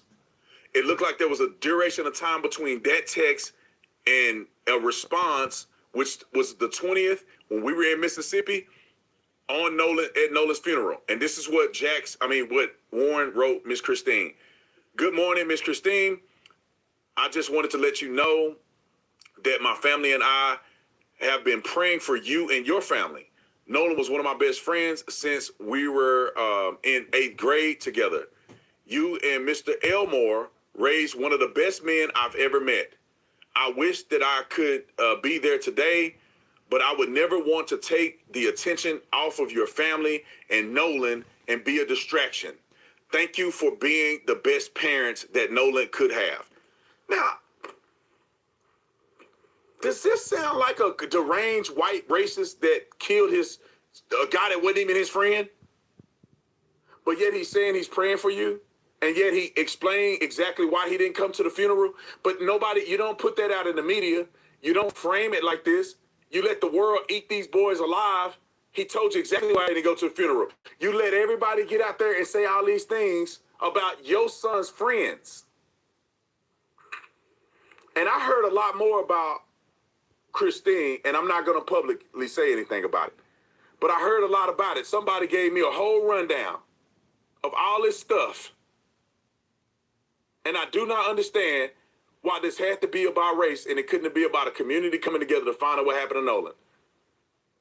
It's a shame. It's a shame. And the part that makes me upset because this injustice that has happened in part is perpetuated by black people. I hate to see black people acting like this. The world is laughing at you and you are being mocked by the world because this is illegitimate and irresponsible from the world's perspective. To put some young 18-year-old kids there and letting them get death threats and won't even correct the script. Won't even say, I spoke to Warren, he seemed like a good kid, y'all lay off these boys. There's no reason for my son to be gone and these other boys to y'all be threatening lives. They had nothing to do with it so far. We have no evidence that Warren had nothing to do with it. I've been in communication with Warren. He told me if I need anything, I can go to him. If I need something, I'll text Warren. Why is this not in the media? Now, I did an interview with Josh Gill, who's the incident commander of the United Cajun Navy. And I want you guys to watch that interview. I think it's another thing that gets you closer to understanding the totality of circumstances. I'll say it before I jump in here. Sorry, y'all, I'm getting upset. I'm just so frustrated with how black people act. It's insane. Because I'm watching, and I have a love for black people. I've been black my whole life. My family I black. tell you what, I grew up around nothing but black stuff. And to watch black people devolve, It's okay. It's okay, stop. See, it's all right, my boy. That's just how they do. It's a shame. They do you like that, bro. That's just how they do you. It be like that, gang. No cap. But let's get into y'all favorite right quick. And then we gotta get into this damn Tupac.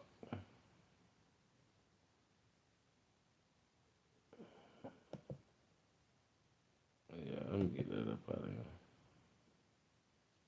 Okay.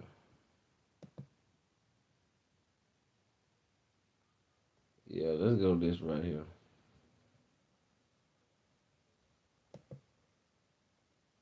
Let's go this right here, guys.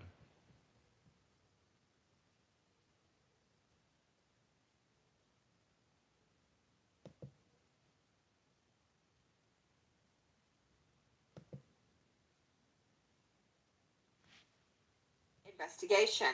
I'm trying to make sense of so many people online making comments. Now, if this is true, if there is a witness who has a husband with her on the boat and they took a certain amount of video, it could change everything, especially if the video is time stamped. Straight out to veteran trial lawyer, defense attorney Philip Dubay joining me. He's joining us out of LA, formerly in the public defender's office. They try a ton of cases. Philip, first of all, has she turned it into police? She said she was. If she hasn't, I give her no credibility at all. Look, I want this to be true. Why? Because I want the video. I want to see the timestamp on the video. I want to see, was he still on Horn Island at 4:30 when his acquaintances on the Triton boat left? I want that video. And if she hasn't brought this forward to LE, law enforcement, then it means nothing to me. I mean, if I know a young man turns up dead in the water, and I know there's a controversy surrounding this, I mean, we know she knows that because she's gone online and posted it, then why not hand it over to police? Agreed. And it should go to the grand jury for part of their investigation. But I got to tell you, if I were cross-examining her, should this even go to trial, the first question I'd ask Who her old boy on that look 4th like? of July, what she... Old boy who she talking to, put in my chat who old boy look like. Nah. We ain't gonna do that. I ain't talking about Nolan, I'm talking about old boy. She had been drinking. We ain't gonna do that. We trying to got figure out enacted, what Nolan. everybody would want to... Wait, what him up? Drinking and smoke. What old boy look like right here? He look like one of them Atlas, don't it? No. Let's be serious though, for real. Come on now. People were Let me Okay, see. man, have you lost your mind? You defend criminal cases. I bet everybody you put on the stand has either been high, drunk, or worse during the altercation. Every witness is not a nun, a priest, or a virgin. Everybody on Horn Island was drinking, man. What are you talking about? I don't care if she took a drink. I want the video. You want the truth, is what you want. You want the truth. And let's and that would be the video. Remember, Nancy. Okay. Not consistent. Brandon Tatum is joining us. So after all that, all you have to say is, was she drinking? That's your takeaway from that?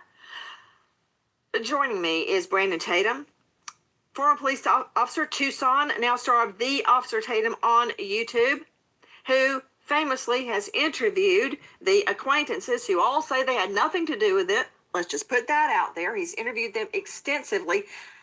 I want to talk about not what you want to talk about, Brandon Tatum, which is they had nothing to do with this, because I met them and I believe them. So noted. Can we talk about a potential witness to an altercation? And she seems to suggest it was over Katie. Why?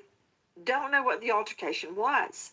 Maybe it was, hey, leave her alone and get on the boat, or leave her alone, she's my girlfriend, or it could be anything. But if there is a witness placing Nolan seemingly in the water, I can't tell that, but having an argument with another person, a partier at Horn Island, that is significant. It could prove or disprove your friend's timeline. Well, Nancy, I think that it's a big obstacle to climb here because I've never heard of this altercation whatsoever. Nobody that I've talked to have alluded that this altercation was real. And also Katie, whom I saw her text messages, she didn't even say this altercation occurred. What I will say is that if I was an investigator in this investigation, I want to hear that. I want to be able to compare that information to other things that we may have or other witness statements. But I don't think it's significant because it doesn't show if Nolan Wells was actually killed in that altercation. She's claiming that there was an altercation between him arguing with somebody else. There was a potential fight, but that doesn't get me to how did he drown? How did he get in the water? And how did he not recover and come home to his family? So I would take that into consideration. I would compare that to the other interviews that I've done, but I don't think it's significant whatsoever. However, I would be incredibly skeptical because there's no other statements that I've heard from anybody that's come to even close to an altercation with Nolan Wells and others over a girl. Do y'all agree? Y'all agree with Stock 6? Is Stock 6 spitting that game right now? Y'all let me know, gang. Number one, he's dead shortly after an alleged altercation with another male. We think over a woman. See, in my world, I put together both circumstantial and direct evidence. Direct evidence would be, for instance, DNA or a fingerprint. Circumstantial evidence is the timing of the alleged altercation and his death. Right? Nancy, so it's hard for me to believe that there's some kind of altercation on Horn Island just before he dies. And they were not connected. That's hard for me to believe that. Well, Nancy, she's not saying he lost the fight. She's not saying that he got beat up. If you look at the autopsy, there's no clear signs of blunt force trauma to his face or any of the vital areas that could kill him. So it doesn't appear that there's any indication that he lost a fight, that there was enough trauma in this particular fight that would lead to his death. And when you look at the autopsy, there is no blunt force trauma to his face. There is no lacerations or damages to the back of his head. This is redness that was underneath the skin. Oh, wait, are you looking at the screen? Because I'm looking at a big red mark on the back of his head. Yeah, but this is underneath the skin. This is not a big red gash that's in the back of his head, which would be consistent with blunt force trauma. This is something that occurred underneath the skin that could have been from pooling of blood after his death due to, Okay, I need to explain something. I'll let the experts talk about specifics, but it doesn't appear that. Okay, let's do that. But I want everyone to understand why Officer Tatum is here. Officer Tatum and Philip Dubé and others on our panel tonight are taking a particular side. Right? It's called cross-examination, and it is similar to what happens in court. A theory emerges, a line of questioning emerges, and the other side tests it with fire under cross-examination. And then, hopefully, you get to the truth. Right now, we're talking about an alleged eyewitness to an altercation. Hey, appreciate that gift. Nolan Wells is dead. Powell, appreciate that, If guy. she has not handed this over to the police, it doesn't mean y'all give me to 100 likes. We at 94 likes. Let's go. Tatum Everybody double tap that has screen a good for me. idea, and that Appreciate is that gift, let an Powell. expert discuss it. To Joseph Scott Morgan, death investigator, professor of forensics, Jacksonville State University. You can see him now on a hit podcast. It's on YouTube, Body Bags with Joseph Scott Morgan. Joe Scott, if there had been not a blunt force trauma that Officer Tatum is describing, but a fist fight. If there had been a fist fight, plus body in water for multiple days, body decomposition, would you expect to see red marks on the hands at that juncture, on the face? What would you expect if there had been a fisticuffs? Yeah, you would see, well, first off, above discolored areas, like consistent with contusions, if there are facial strikes or just body blows, you can actually see abraded areas over the surface of his fingers, and these are very subtle sometimes. And if there is decomposition, which we believe there is, particularly per the second autopsy that was performed, he didn't make note of this. And can I go one more step with this? And this is kind of graphic, but people need to understand this. This physician that did the second autopsy actually did what's referred to as a coronal sectioning of the face. So there were multiple incisions made into Nolan's face in this autopsy, this second autopsy. And this guy didn't see anything. He didn't see anything that was of import relative or indicative of blunt force trauma. And I would think that if there was contact, particularly if he's fighting a group of people, these sorts of things, you're going to have probably on the leading edges, or what we refer to as the blade of the arm, right here on the forearm, the back of the hands, the knuckles, those points of contact. And certainly if there's facial strikes going on with him, which we find with blunt force trauma many times with fisticuffs, as you say, you'll see these strikes, you'll see marks on the face. There's nothing to indicate that in the second autopsy. Now, the state has, I don't know, but I do know this. I know they're saying they're done with the autopsy and that it's complete, which means the gross findings in the autopsy room, the tox, the histology, that means that autopsy report is complete. They just hadn't released their findings yet. And speaking of that, Joe Scott Morgan, I've heard the same, that the autopsy is complete. Yep. There are reports that there is no cocaine in Nolan's system. That's uncorroborated reports. Okay. But a good source. No cocaine in the system. Yep. Joe Scott, when the body has been in the elements, such as the water, for that long, how can I confirm if he had been drinking or not? Oh, you can still pull a BA, blood alcohol, or blood ethanol level, as it's referred to. And again, Nancy, we're not talking about someone that has been down for weeks and weeks. We can still do the BA, and it can come from urine, blood. We can still draw urine and find it pretty effectively. You'll have what's referred to as qualitative. We've talked about this before, and I know you understand that, but so our friends understand. You have a qualitative amount, which they say, yes, it is present. And then you have a quantitative amount where they do the measurement of the BAC, the blood alcohol content. Just think about DWI, DUI, wherever you're from, those levels. And then we get up to those lethal levels. That's really what I'm interested in relative. And yeah, I'm interested in any of the other toxicological findings you might have relative to anything illicit or illicit drugs, but particularly with alcohol, because that has been kind of this thing that has been said over and over and over again. Well, let me see it. I want to know what the blood alcohol level was like. And historically, I would like to know what his level of experience has been with alcohol. As you well know, because of the cases you've worked on in the past, Nancy, if you're a lightweight, if you've never had anything to drink and you start taking on copious amounts of alcohol, and you're kind of a neophyte in this area, it can have very, very lethal outcomes. Let me understand. Joe Scott Morgan joining us, star of Body Bags with Joseph Scott Morgan on YouTube and Death Investigator.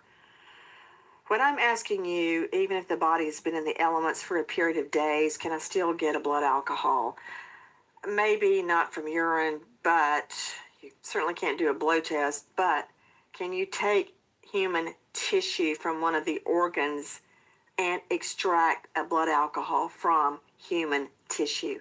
No, it'd be very difficult. Generally, the liver is the best candidate. We'll spin that down. We'll take a section of it, spin it down, liquefy it. But again, I submit to you, Nancy, that he has not been down long enough to compromise the ability to get at least a quantitative amount. Yeah, to get a BA. Okay. To Philip Dubé joining me, a veteran trial lawyer, defense attorney out of the LA jurisdiction. I'm not quite sure why you're so focused on who had been drinking. Let's take a look at the video. Let me answer that for you. Everybody was drinking. Okay, everybody had a snootful.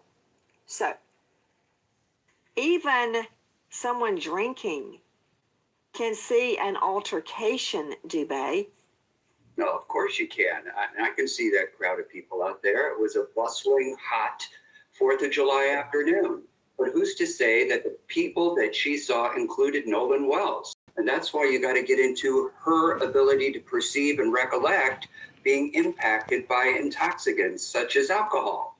I would want to know if she had imbibed. I really would. Not to mention, the autopsy findings thus far do not reflect any type of physical insults or injury to his body. At most, what you have are I'm asking signs. you about your fixation on the witness having been drinking. Joe Scott Morgan has already addressed the body. I'm talking to you about the alleged witness. Yeah. If she had in fact been drinking, I do believe, unless they really have a video showing him in HD quality, showing that he was in a fight, then I would call her ability to perceive, recollect, and even state that there was an altercation going on in her presence. You know, Brandon Tatum joining us, Officer Tatum on YouTube. I've cross-examined a lot of witnesses, and I cross-examined them exactly on that. How far away were you? Did you know the target? Were you familiar with them? Was your vision obstructed by anything? Were you wearing glasses? Were you wearing sunglasses? What time of the day? I mean, I could go on and on and on. But unless you have a nun, a priest, or a virgin on the stand, or maybe Angel Gabriel might come down and testify, you have to take your witness as you find them. And I'm sure you've had a lot of drunk witnesses in Tucson to everything from a bar fight to a murder to a dope deal. Look, I'd say a good 50% of witnesses were drunk at one time or the other. That doesn't mean they didn't see what they saw. Well, from a law enforcement perspective, this is not cross-examination on the stand. This is us, what I would deal with a witness is right on the scene. And I'm not too concerned of whether the person is drunk or not. I'm not going to test their blood alcohol level on the scene. I want to know specifically, what did you see? What are the identifying markers that you have to say that this is Nolan? If the person can describe them, maybe we'll do a show up. If we have like a video or a picture or something, we can show them and say, hey, does this match the person you think that was here?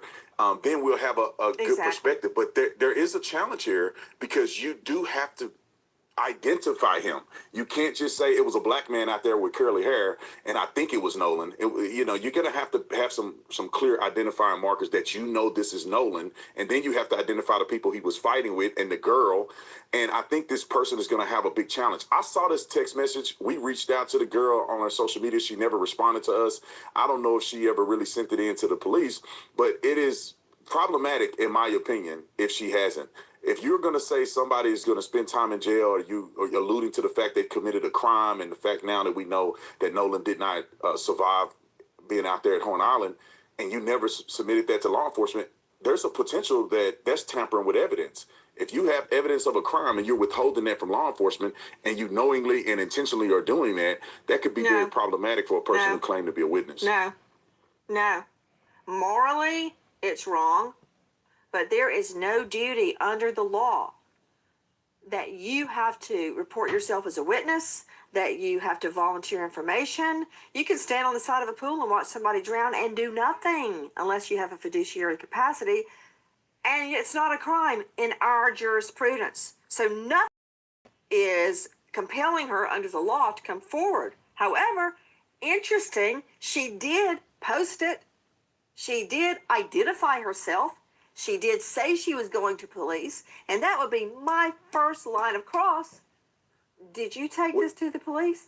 And if she said no, all HELL break out in that courtroom. If you have information on this and you don't go to the police, no. Fur would fly. Fur would fly. You ever seen a dog fight? That's what I mean by that. Fur would fly. So that would be a line of cross-exam.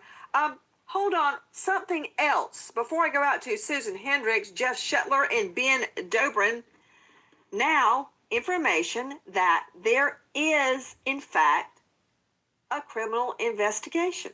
Hearing that somebody who has an inside source is saying the DA's office in Mississippi is now looking at the Nolan Wells case as a criminal investigation and no longer an accidental drowning. Now, we can only pray that this is true.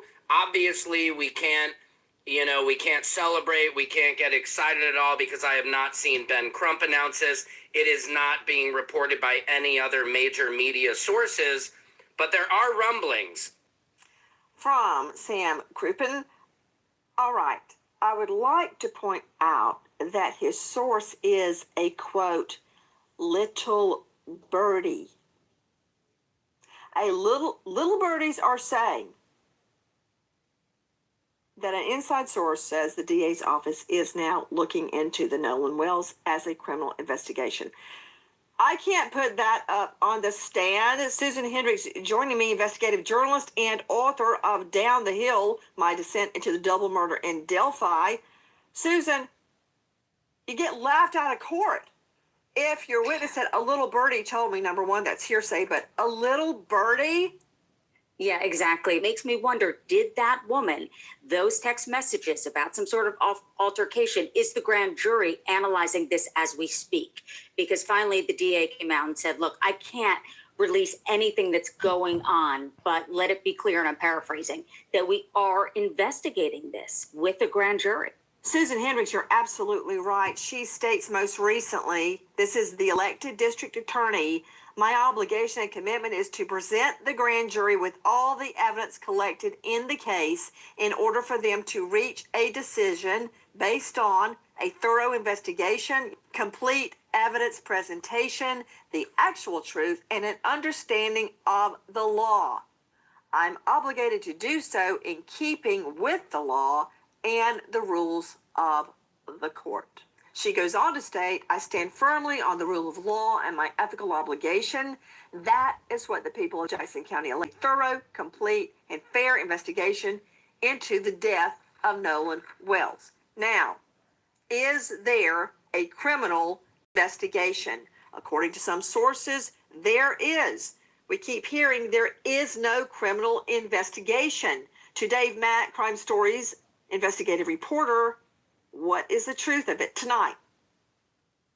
Nancy, it hasn't been announced that there's a criminal investigation, but it just stands to reason that they are doing a full investigation into the death of Nolan Wells. At this point, we don't have a cause of death, Nancy. They have not released the reports on the autopsy that was done by the state, completed weeks ago. We don't know anything. Nothing's been released. So whether they're doing a criminal investigation or not, I think it stands to reason they are investigating to every piece of evidence they can find to determine what happened and what they can present, they being investigators, to the grand jury.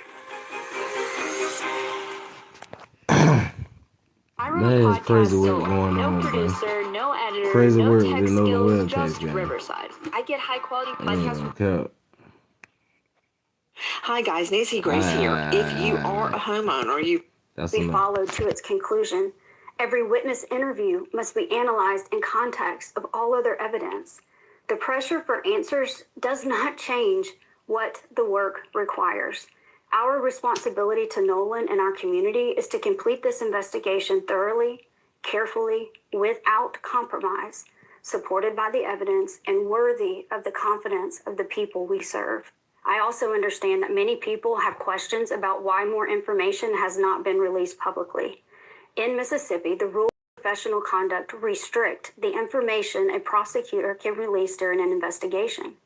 Our restraint in communicating facts and evidence is not an effort to keep the truth from the public. It is an effort to protect the integrity of this investigation in the grand jury proceeding. and tonight, more rumblings, the wrong boat was searched. The MDMR report states that the searched vessel was called a Tide craft, right? On July 8th. But witnesses show he used a Tide line boat on July 4th. In the MDMR report, right down at the bottom in the yellow, it says Tide Craft, not Tide Line. From Sam Crouppen to Ben Dobrin, emergency response diving instructor and trainer. Ben, thank you for being with us. What about the mistake in the name of the boat, if it was in fact a mistake? And could that explain any problem in getting GPS information? Well, absolutely, because they're two different brands of boats. It's like saying, I'm going to search a Ford, and then you go out and search a Chevrolet in a car. They're very different brands of boats. And so if they were searching the wrong boat, then any information on that boat would be the wrong information. So if you're going after the GPS plotter on the Chevrolet, but you want the GPS plotter off of the Ford, they have no bearing. And so if you're searching the incorrect boat, you have incorrect evidence. To Brandon Tatum, star of The Officer Tatum on YouTube, we just saw some video from your show, and I'm trying to figure out, among other things, what time and day, if you have a time and a date stamp on that, that seemingly shows the Triton with a lot of people on it leaving the island, leaving Horn Island. Do you have a time stamp on that? I don't have the timestamp. I can ask them to see if they can get it to me. When I watched this video and they presented it to me, this was during the time that the CETO call was occurring. So it had to be right around that time. You could see Wyatt on the boat on the phone. And so this is how it was presented to me. And just to kind of answer your question about the boat searches, you know, it's partially irrelevant depending on the investigation and the interviews that they've done. There is no indication that there was a crime committed on any one of these boats. When you have 60 people that have already given statements to law enforcement, you have the young men that I interviewed that were on their boat that left the island, and then you have people that saw Nolan on the island after they had left. It's no indication that Nolan was on any one of those boats at any point in time and that a murder occurred on those boats. So regardless if they searched them or not, you know, it was offered up for them to use a cadaver dog, but that never occurred. And so I don't really think that the boat situation or search is significant. The boys submitted their Life 360, which is how they got a GPS tracking of when they left the island and how they got from point A to point B, where they docked and all of those things. So all of the information has been concluded, or at least have been explored, and it didn't appear that there's any foul play on any one of the boats. Okay. Officer Tatum, I respect everything that you just said, but to have a witness tell me it's true because I said so and because my friends say so, that doesn't mean it's true to me. It could be true. They provided GPS. That doesn't tell me what happened to Nolan. Just because they got GPS, they provided Life 360. Came back. They provided Life 360. They provided CETO call, and you can put those two things together and say, okay, the timeline matches. And if they left at 4:30, they were already gone. All three boats that came out were already gone when Nolan was last seen. So now you have a timeline that's consistent with evidence that they presented. Right there. I was going with you until you said the time Nolan was last seen. Because their GPS data I know is correct. And their Life 360 data I'm sure is correct. I'm not arguing with the technology. But what happened just before that? Where was Nolan when they're leaving the island? If you can place him on that island at 5 or 6 o'clock, please do it. And then I will turn attention elsewhere. I'm not trying to hang your friends, the people that you have interviewed. And I respect that you believe them, and maybe you're right. If he can be placed on that island at 5 or 6 o'clock, then they're in the clear. But I want to know who's placing them there, him there, and how. Reports have come out that there's two reliable witnesses. TMZ reported on this. They said they saw Nolan a little bit before 6 p.m. There's also the young lady, Katie, who sent text messages to one of the boys that I interviewed. I saw the text messages where she alluded to the fact that she did not see Nolan get on the boat. She heard the boys yelling for Nolan to get on the boat. So Nolan never got back on the boat that he came on. So you have the boats leaving. You have a CETO call. You have testimony from everybody on the boat. And all of those things have to be taken in consideration. Also, They have already spoke to law enforcement about this. Them talking to me in the interview is them just telling the world what they told law enforcement. If there was any indication whatsoever that he was on the boat based on the testimony that was given from the boys or anybody else, even this new witness that have come forward, I think that there would be a significant investigation leading to an immediate arrest. But they clearly don't have any clear evidence that there is a crime that is committed, and especially a crime that was committed from the boys that I interviewed. I can't speak for everybody else, but I know the young men that I talked to, they were gone. There's no indication that Nolan was on the boat whatsoever. They're giving statements. Katie gave a statement. Even this person is claiming that they saw Nolan get into a fist fight. It appears that this person is claiming that the fight has happened after Wyatt and the rest of them had left on the boat. Hi guys, Nancy Grace here. Please join us on Crime Stories and Man, stream it that's first crazy, on man. Fox 1. What y'all When think, breaking gang? crime news Foul play first or on what? Fox With Nolan 1. Wells. I hope to Put it in The chat. body went in, and the timeline also. 2 days. If the body had been in the water for 2 days, Man, that this does is lead to crazy, decomposition. The water temperature is around This is 85 a to crazy 88 degrees. case That's here. very warm water, a lot of bacterial growth. And so a lot of different variables in play of where the body went and where it came out and the when. Those are my questions. He's an athletic young man. He's very muscular. Muscles sink in the water, fat floats. And so if he drowned, he was probably going to be on the bottom for a while. And if it was 2 days, that makes sense if he drowned and then washed up very close to where he went in.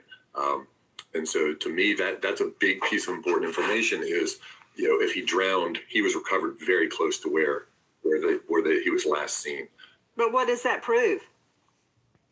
Hotels.com is where you go to choose from hundreds of thousands of hotels and earn rewards on every stay.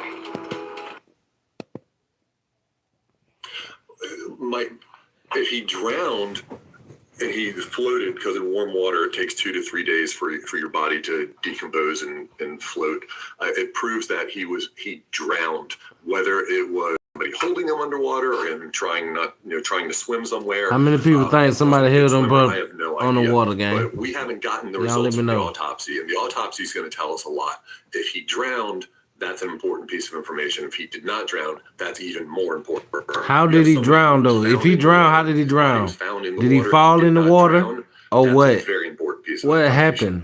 But if he did drown and they came in the water, that can open up a lot more avenues for investigation at that point.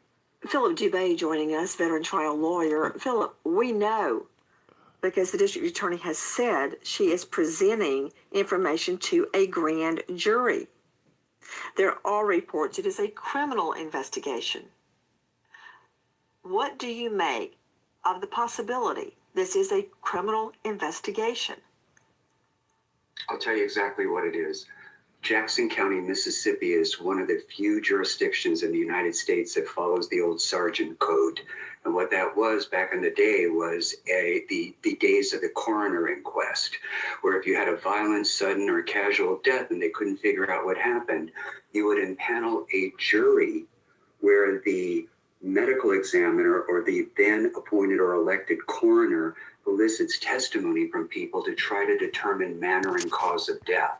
What Mississippi did is they aggregated that and created this hybrid sort of coroner's inquest with grand jury investigation, where the grand jury will decide whether or not a death occurred and if there was a crime. And based on that, they can complete the death certificate with the cause and manner of death and decide if they're going to return a true bill of indictment against a suspect. Is it your belief, Philip Dubé, that the grand jury presenter, and I have presented to literally hundreds of grand juries, that's one of the first things we would do in the Fulton County District Attorney's Office. Is it your belief that, to a large degree, it depends on the leaning of the presenter? Does the presenter believe a crime occurred? Or does the presenter want a no bill? In other words, no indictment? It's twofold. They want to determine, first of all, cause and manner of death and if it's a crime. And so they've sort of combined the roles of the grand jury leader, if you will, or the grand jury DA to help the grand jury make both determinations. So it's my opinion right now, they don't know if they even have a homicide. They don't even know the cause of death, but they've lumped in all the causality to criminality just to get it all in one. Let me rephrase it, Dubay.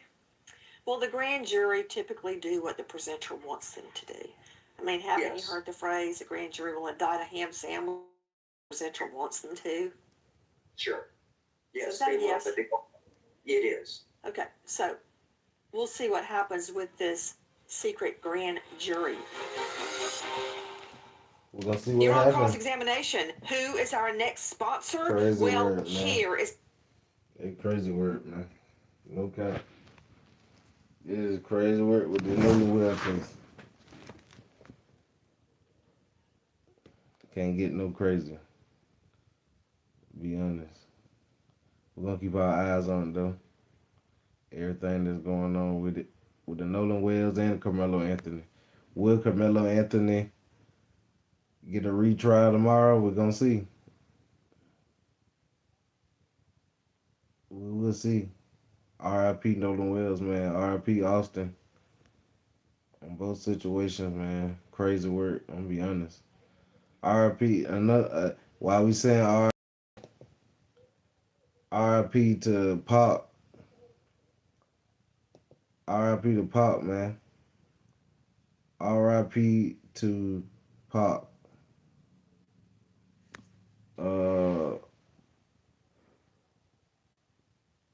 Let's hear this right quick, bro. We determined the Tupac survived 6 days after being hit up. R.I.P. Pop. the cause of death and the manner of death and sudden unexpected death. They gonna get into what Keefe D Position said. that you do with the coroner's office. Do you have certain education, training, and background? Yes. And explain that to ladies and gentlemen of the jury. I went to medical school at the University of Connecticut School of Medicine. I did a pathology residency at Hartford Hospital in Connecticut. I did a surgical pathology fellowship at Hartford Hospital in Connecticut. I did a forensic pathology fellowship in the Office of the Medical Investigator in New Mexico, and then I came here to Clark County. I have a medical license to practice here in the state of Nevada, and I'm board certified in anatomic pathology and forensic pathology. How long overall have you been a forensic pathologist? This September, it'll be about 17 years practicing here. So I'm going to guess that 30 years ago you were not at the autopsy of Tupac Shakur. No, I was in medical school. Have you in the past had to come in and testify to your opinions as to cause and manner of death in cases where you weren't the actual examiner at the table? Yes. Explain why that would happen. We have people that have retired. We have doctors that have died. I'm gonna play this other one. We're gonna play this other one right quick. Let's play your boy real quick. Biggie coming to Cali after Tupac. That wasn't wise. The police on the line, Biggie. Let's go. Let's go to this right quick.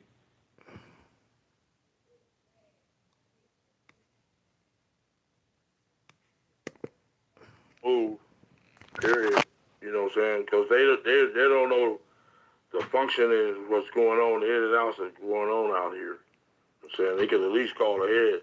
Oh. You don't come out here. You know what I'm saying? Oh, man. Hold on, gang. Hold on, gang. Hold on, gang. Hold on. Wait.